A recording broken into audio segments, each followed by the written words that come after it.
दुलाराय बर' बैसोगोरा नोगोरारि आफादनि आं आफादगिरि डक्टर मंगलसिं हाज'वारिजों लोगोसे बेयाव जोंनि बे आफादनिनो गाहाय नेहाथारि मुस्रि अमर सिंह ब्रह्म, क'क्राझार जिल्ला दुलाराय बर' बैसोगोरा नोगोरारि आफादनिनो आफादगिरि आरो नेहाथारि बेवहाय जों जयैनो प्रेस मिटनि गेजेरजों बेखौनो खावलायनो नागिरदों। गाबोन 7 मे 2024 मायथाइयाव क'क्राझार लकसभा समष्टिनि बिसायख'थिया जागोन।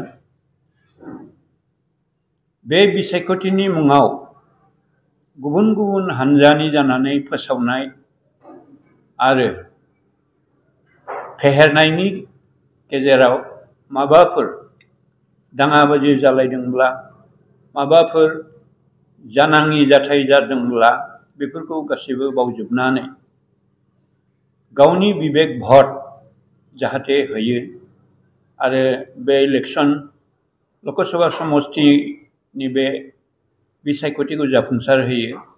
बेनि थाखाय जोङो आफादनि जानानै गुरैयै आरो गंग्लायै खावलायबाय जाहाथे बिसायख'थिनि मुङाव जोङो गावजों गाव एना एनि सानलायनाय बा बुंलायनाय बांसावलायनाय बेफोरखौ ज्राब नागारनानै गावनि लुबैनाय बिनायसा एबा केन्डिडेटखौ भट होनानै देरहासार होयो। बेनि थाखाय खावलायबाय।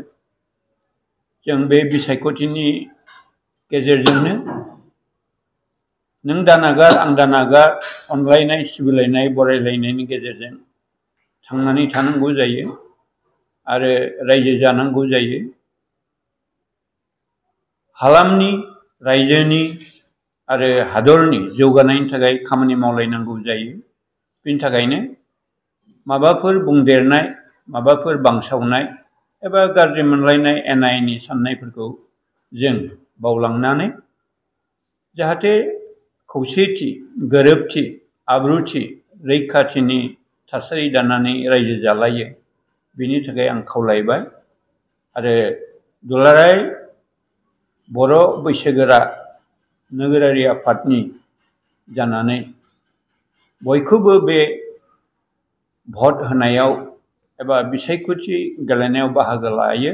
बेनि थाखाय गुरैयै खावलायबाय। आं श्री अमर सिंह ब्रह्म, जेनेरेल सेक्रेटारि अल बड' सिनियर सिटिजेन्स फराम आरो आंनि खाथियाव दं जोंहा अल बड' सिनियर सिटिजेन्स फरामनिनो स्थायी जुगामि आफादगिरि डक्टर मंगलसिं हाज'वारि सार आरो खाथियाव दङ जोंहा क'क्राझार जिल्ला अल बड' सिनियर सिटिजेन्स फरामनि आफादगिरि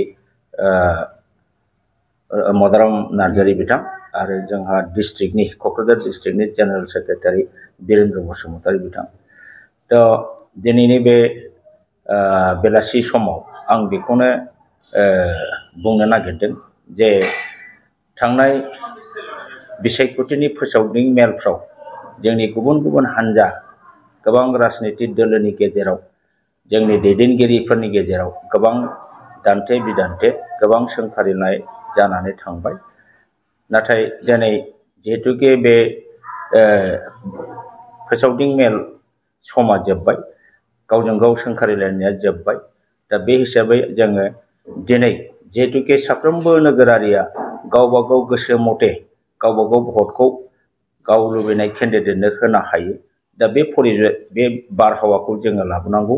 बेनिखायनो दाखालि केम्पेइन समावहाय गावजों गाव सोंखारिनाय, नांलायनाय, बखिलायनायखौ दिनै जोङो ज्राब बावनानै गाबोननि जेनाखि 7 मेनि फुंनि 7 बाजिनिफ्राय जानो गोनां जे 1 नं क'क्राझार लकसभा समष्टिनि जे बिसायख'थि जेनाखि भट होनाय सम, बेहाय जाहाथे बयबो रायजो राजाया सान्थि भाबै भट होनो हायो, खुनु गिनाङा जासे आलो गोजोनै जाहाथे होनो हायो, बिनि थाखाय मोनसे सान्थि परिबेसखौ सृष्टि खालामनो थाखाय बा बजायनानै लाखिनो थाखाय आङो दुलाराय बर' बैसोगोरा नोगोरारि आफादनि जानानै दुलाराय जोंनि बर' रायजो राजाखौ खावलायनो नागिरदों जों बयबो अन्तत दिनैनिफ्राय दा बे समनिफ्राय गाबोन बिसायख'थि जोबजासिम बा बिसायख'थिनि उनावबो जाहाथे जोंनि गेजेराव शान्ति शृंखलाया जाहाथे थायो बेखौ जोङो लाखिनांगोन।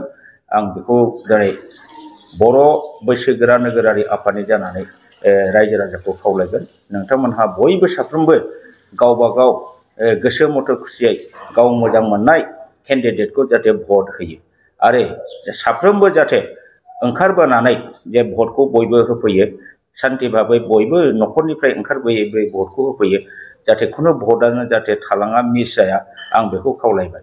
बेवहायनो आं खावलायबावनो लुबैदों जोङो मोनसे खौरां मोनदों थांनाय मोनानि 10टासोआव 10 बाजिसोआव जे BPF इउथ BPFनि जेनेरेल सेक्रेटारि प्रहलाद ब्रह्म बिथांनि न'आव सोरबा उदखारिफ्रा अन्थाइ खुबैनाय जों खोनादों। दा बेफोर जाथायफ्रा जोबोद दुखु गोनां बाथ्रा। बेबादि जाथाया आरो जाहाथे दुनाय जाया मोनफ्रोमबो हान्जानि मानसिखौ आङो खावलायगोन जाहाथे बेफोरबादि खामानिनिफ्राय जानगाराव थायो। दिनै जाय उदखारिफ्रा दिनै बे खामानिखौ मावदों बिथांमोनहाबो अन्तत रागाखौ हमथानानै जाहाथे शान्ति शृंखला जाहाथे लाखियो आं बेखौ खावलायगोन। अन्तत गाबोननि दिनाव जाहाथे गासिबो भट सेन्टारफ्राव बयबो आलो गोजोन न'निफ्राय ओंखारबोनानै जेबो दावराव दावसि गैयाजासेनो गोसो मथे गावबा गाव बिबेकजों गावबा गाव पसन्द जानाय केन्डिडेटखौ जाहाथे माने भट होनो मोनो बे आबहावाखौ जोङो अन्तत लाखिनांगोन। बेनिखायनो गावबा गावनि गोसो सिङाव खुद्रिनाय रागा जोंनाय बा सोरबा हान्जानि लिडारफोरनि सायाव रागा जोंनाय बेखौ दिनै ज्राब गारनानै जोङो मोनसे शान्ति परिबेसै जाहाथे फ्रि एन्ड फेयार इलेक्सन जाहाथे जानानै थाङो दावराव दावसि गैयाजासे जाहाथे बयबो भटखौ होनो मोनो खुनु गिग्लुंनाय गिसं गासं जाहाथे अबस्था जाया बेखौ माने लाखिनो थाखाय आङो बयखौबो दिनै गोसो सिंनिफ्राय बर' रायजो राजा बिथांमोनखौ खावलायबाय। गोजोन्थों।